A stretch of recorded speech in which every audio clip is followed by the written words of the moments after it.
Assalamualaikum warahmatullahi wabarakatuh. Selamat datang kembali di Kisah Channel. Pada kesempatan ini kisah akan membahas kisah Islami, yaitu tentang terusirnya ular naga dari surga dan menjadi budak iblis.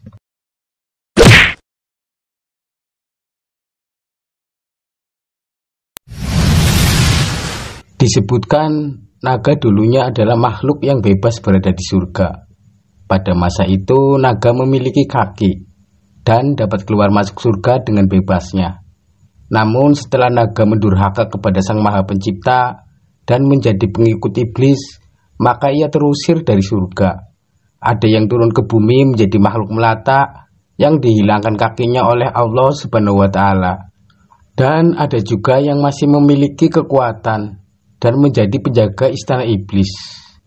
Diriwayatkan dari As-Su'udi, dari Abi Malik, dari Abu Sholih, dari Ibnu Abbas, dan dari Murrah Al-Hamdani, dari Ibnu Mas'ud, dan dari banyak sahabat Nabi Shallallahu Alaihi Wasallam lainnya, berkata bahwa ketika Allah Azza wa Jalla berfirman kepada Adam, "Tinggallah kamu dan istrimu di surga, makanlah darinya yang bermanfaat lagi baik, sekehendak kamu berdua.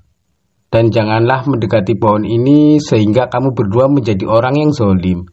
Kemudian riwayat tersebut menyebutkan bahwa iblis berupaya untuk menemui Adam dan Hawa di surga, namun terus dihalangi oleh para penjaganya.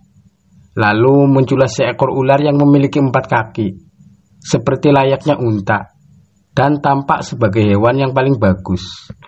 Lalu iblis berupaya membujuk hewan itu agar mau memasukkan dirinya ke dalam mulutnya, sehingga si hewan dapat membawanya bertemu dengan Adam.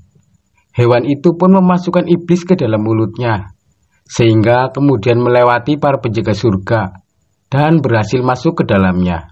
Sementara mereka tidak mengetahui kalau Allah menghendaki suatu perkara yang akan terjadi. Melalui mulut hewan itu, iblis berbicara dan berupaya membujuk Adam. Sementara Adam tidak memperdulikannya. Karena itulah iblis pun keluar dari mulut makhluk berupa ular berkaki 4 itu, dan lalu menemui Adam. "Wahai Adam, maukah aku tunjukkan kepadamu sebuah pohon yang apabila kamu memakan buah darinya, maka kau akan abadi dan tidak akan sirna?" kata iblis melancarkan bujuk rayunya. Adam hanya diam tak bereaksi apapun, hingga iblis kembali berkata, "Wahai Adam, maukah engkau aku tunjukkan sebuah pohon yang apabila engkau memakan buah darinya, maka engkau akan menjadi raja seperti Allah Subhanahu wa Ta'ala, atau kalian berdua akan kekal dan tidak akan mati selama-lamanya?" Untuk memaksakan tipu muslihatnya, iblis pun bersumpah atas nama Allah dengan mengatakan, "Demi Allah yang rohku ada di tangannya, sesungguhnya aku hanya menasehati kalian berdua." Dengan bujuk rayunya ini, iblis sesungguhnya menginginkan agar aurat mereka berdua tampak dengan terlepasnya pakaiannya. Iblis mengetahui bahwa Adam dan Hawa memiliki aurat setelah berhasil mencuri dan membaca kitab malaikat. Sementara Adam tidak mengetahui perihal ini. Meski iblis telah berulang kali membujuknya, namun Adam tetap enggan untuk memakan buah dari pohon itu. Akan tetapi berbeda halnya dengan Hawa. Ia mendekati pohon itu dan memakan buahnya. Setelah itu kemudian Hawa berkata kepada Adam, "Wahai Adam, makanlah. Sesungguhnya aku telah memakan dan tidak terjadi apa-apa padaku." Adam tak berdaya menolak ajakan Hawa, maka tatkala Adam memakannya, lalu tampaklah aurat mereka berdua. Dan mulailah mereka berdua menutupinya dengan daun-daunan dari surga.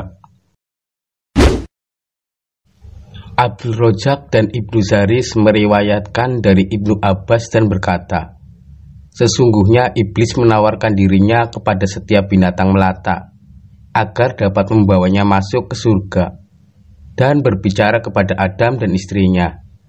Namun semua hewan menolak tawaran itu. Lalu ia berkata kepada ular, 'Aku akan melindungi dirimu dari gangguan Adam, dan engkau ada dalam jaminanku jika engkau memasukkan aku ke dalam surga.' Selanjutnya diriwayatkan, maka ular itu membawa iblis di antara dua taringnya, lalu masuk ke dalam surga.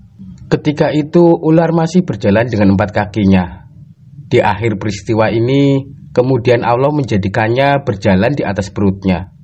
Ibnu Abbas berkata, maka bunuhlah ular dimanapun kalian mendapatinya.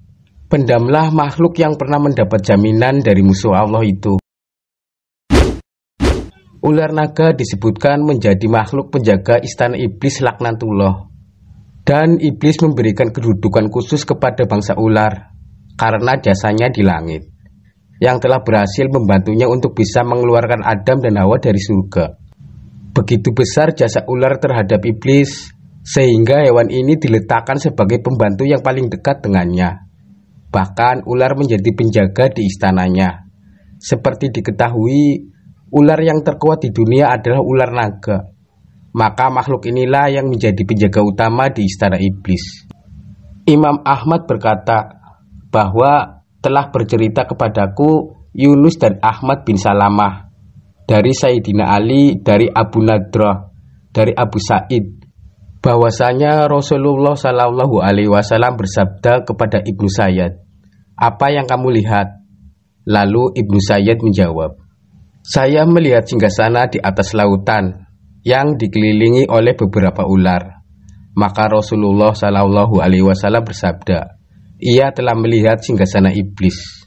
Riwayat lain menyebutkan bahwa Ibnu Sayyad adalah tokoh sakti di zaman Rasulullah yang memiliki kemampuan kasaf syaitani, yaitu matanya mampu menembus alam jin dengan bantuan iblis karena kerahmatan Allah Subhanahu wa Ta'ala. Para sahabat bahkan sampai menganggap Ibnu Sayyid ini adalah Dajjal. Dalam salah satu riwayat disebutkan, Ibnu Sayyid ini pernah diuji oleh Rasulullah kemampuan kasaf syaitaninya. Karena memang Ibnu Sayyid adalah salah satu tokoh sakti atau dukun. Maka saat diuji, dia mampu melihat istana iblis yang dijaga oleh ular-ular naga.